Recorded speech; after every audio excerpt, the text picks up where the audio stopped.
Islamic Muslim right-wing religious extremists, Iraq also, which made the whole concept of Saddam Hussein collaborating with Al-Qaeda almost inconceivable. In Syria, there are right-wing religious extremists that are the primary muscle fighting against the government of Assad, and in fact many Libyans. The same group that attacked Libya is attacking Syria, Qatar, and the Libyan Islamic Fighting Group and their affiliates. And some say Robert Gates resigned in disgust over this, which would mean, who is the DOD, the Department of Defense? What do they have a underlying philosophy that endures beyond one administration to the other? And then we have the resignation of David Petraeus. So the question is, what did these forces advise President Obama? The understanding is that Obama was somewhat reluctant to attack Libya, and that in fact Hillary Clinton was the one pressing it, along with Susan Rice and one other woman whose name I don't recall at the moment. So what did the CIA advise the president? Now, the key issue with Libya is that people living inside the bubble, meaning loosely educated, such as Hillary Clinton, would presume that they were helping a democracy, for example, form in Libya, not really understanding the complexity and nuances of the situation. And presumably, experienced people of the CIA and the Defense Department would know that the situation is vastly more complex than that, and that we would have a reactionary right-wing forces at work in Libya, along with democratic forces. So was Bob Gates' resignation related to this betrayal of an ally in the war on terror? Because to take this UN peacekeeping resolution and use it to drive the government out of office after that government had voluntarily disarmed seems a betrayal, regardless of one's feelings about Gaddafi. And then the question we have is, why did Petraeus resign? Because it looks quite suspicious that he would resign right after the Libya affair, the Benghazi affair, and right after the election. So I will try to find you a few titles of articles. Let's see if I can find this for you. So here we have Petraeus throws Obama under the bus, October 26th, by William Crystal. So you can read this yourself later on.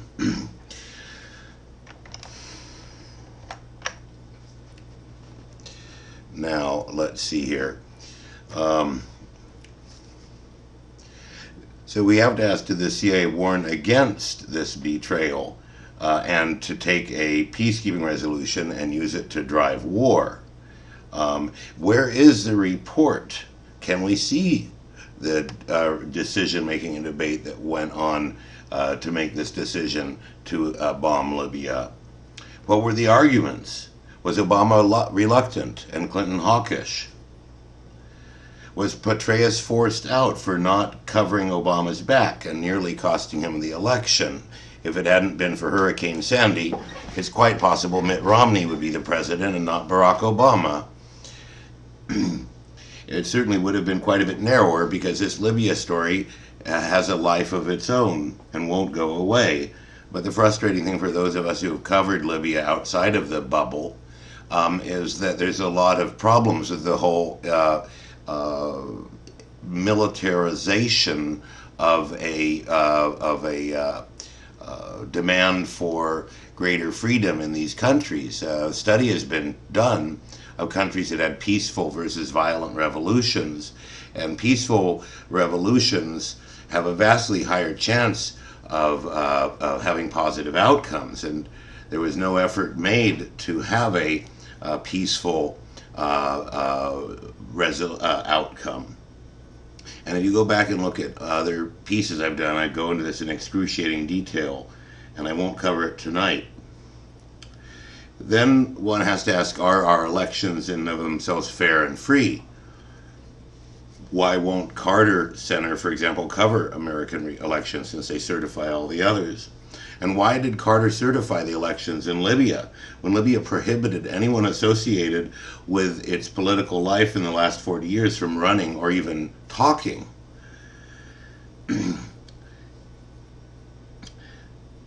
Was a deal made to give Obama the presidency by the forces that control the voting apparatus? Now, these questions don't mean that the answer is yes. The answer could very well be no. I am not a conspiracy theorist, but the United States right now is in a very difficult situation for freedom of individuals. We've lost most of our constitutional rights through the National Defense Authorization Act, SB 1867, the Patriot Act. Obama has had greater secrecy than any administration in history. He's had greater harshness and reprisals against whistleblowers. Bush was equally bad, except that there's a trend line where it's accelerated under Obama.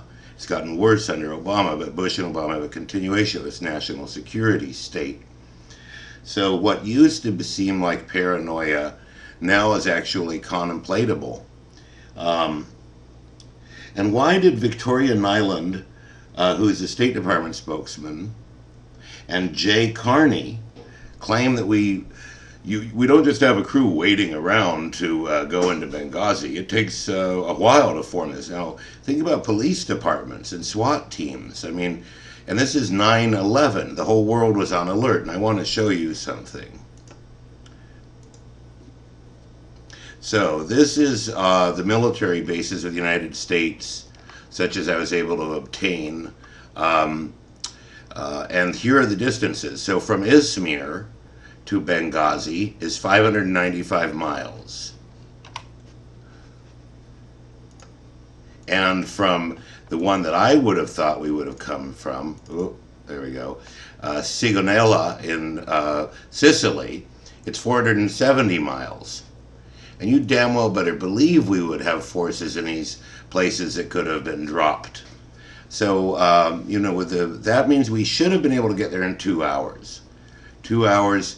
And what was the time lapse from the first reports to when the ambassador was unconscious in the safe room, dying of smoke inhalation? We can assume that we're looking at, I think he must have died around 10 p.m. U.S. time, so there should have been something like 6 hours to be able to intervene with a 1-hour flight involved. Now, Gore Vidal also asks, in the case of the original 9/11, why didn't jets scramble then? And I don't want to even claim that I've researched this matter, but it's certainly an interesting question, since that apparently was our standard policy for hijacked airplanes. Of course, the inductive method would indicate an answer of caution would be that they were concerned that the plane would immediately be crashed by the hijackers, but nonetheless, it is, as long as we're on the subject of 9/11 and why people don't take off quickly and stop things, one has to ask, were they ordered to stand down then, and were they ordered to stand down now? And the Defense Department and the CIA are not, are giving signals that there was reluctance. And why would there be reluctance? Well, because the United States wants to retain its influence, and the West want to retain their influence on Libya, and they believe that going in and doing an intervention in Benghazi would have enormous political ramifications that would weaken U.S. influence in Libya, and that frankly it would be worth 4 U.S. lives. With all respect to these families, I'm not advocating this at all. Because many lives were lost in this conflict, and in Afghanistan every day people are dying. Countries flooded with injured veterans suffering from PTSD, which we'll be having to pay for decades in vast sums.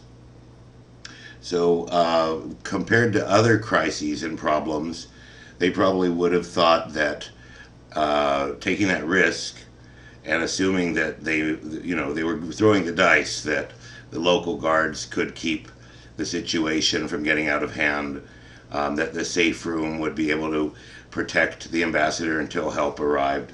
But nonetheless, I was very annoyed at this, this constant obfuscation of facts, where Victoria Nyland J. Carney dismissed the idea of being able to get there rapidly. That's absurd. We have the largest military and secret police and intelligence agency system in the world. It's 40% of the entire world system, and we're claiming we can't get there. I mean, that's absolutely absurd. I mean, these are all U.S. Centers that I'm zooming out on right now. Any police department could have responded more quickly. Now, let's see here.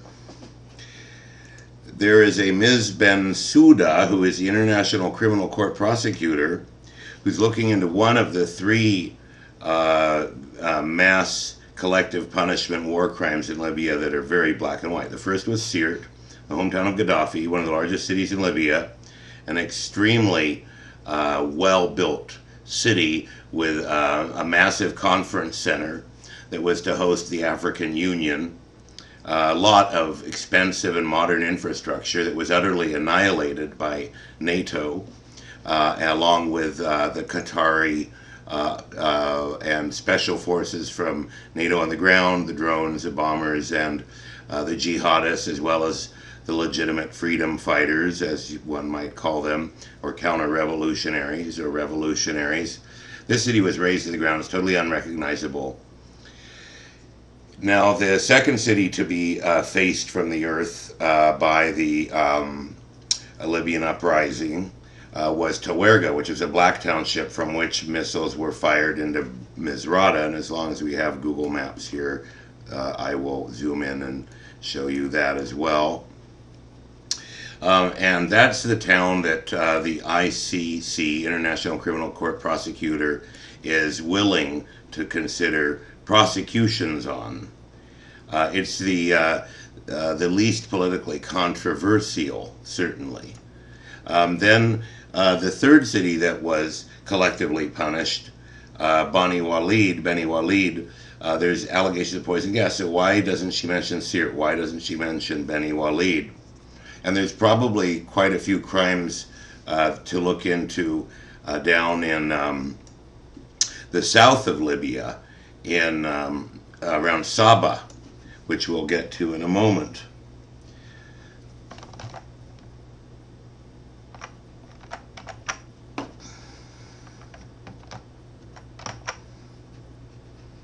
So let's see if I can get this for you. So now, in the case of Beni Walid, the West failed to report that it appears that people were shot at the protests in Tripoli. The guards claim that two of their guys got shot, one in the neck and leg, and I have seen reports that people were shot during these demonstrations. This was never reported by the rest of Western press, and there was sufficient detail in the Western press that it does look like suppression of information.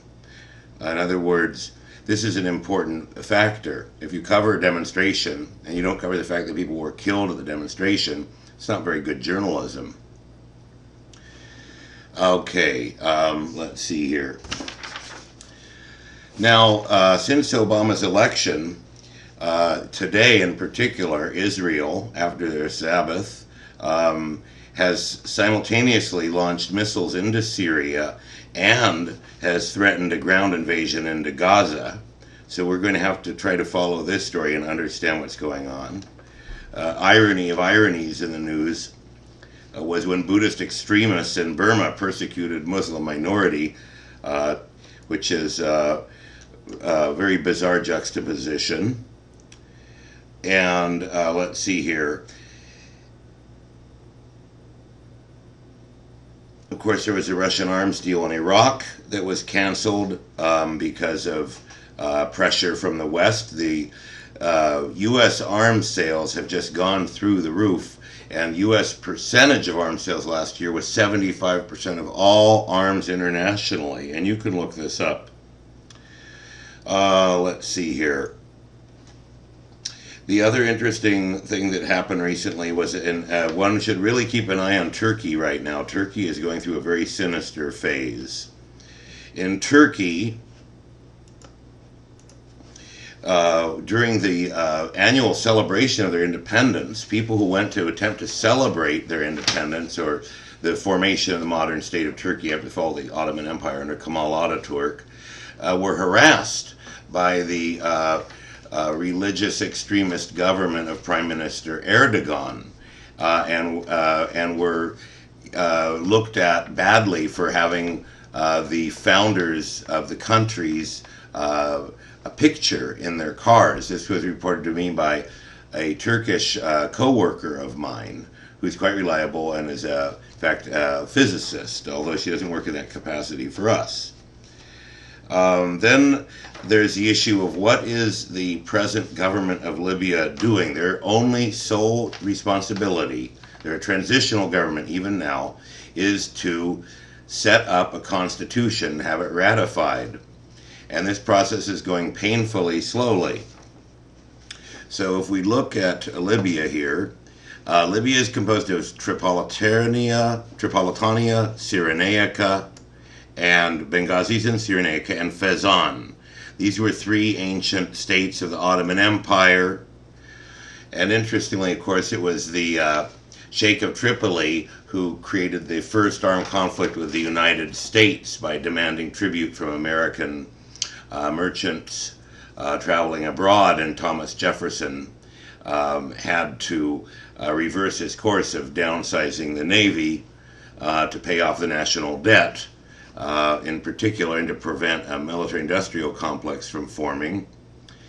So at any rate, there was originally a formula that there would be a block of 100 seats allocated to Tripolitania, 60 to Cyrenaica, and 40 to Fezzan, if I'm not mistaken. And now they're looking at a 20-20-20 deal. Because they're not going to have a bicameral legislature. They're most likely going to have a unicameral legislature, from what I understand. Then, of course, there's the issue of Mali. Now, the United States is trying to set up a military intervention in Mali. We're basically doing a mop-up operation after Libya. Arms have spilled over the borders in every possible direction due to our ham-fisted military intervention. The country that arms were released to the world at large. Libya had a very small military budget compared to its size, but their arms accumulation in previous periods in the 80s and 90s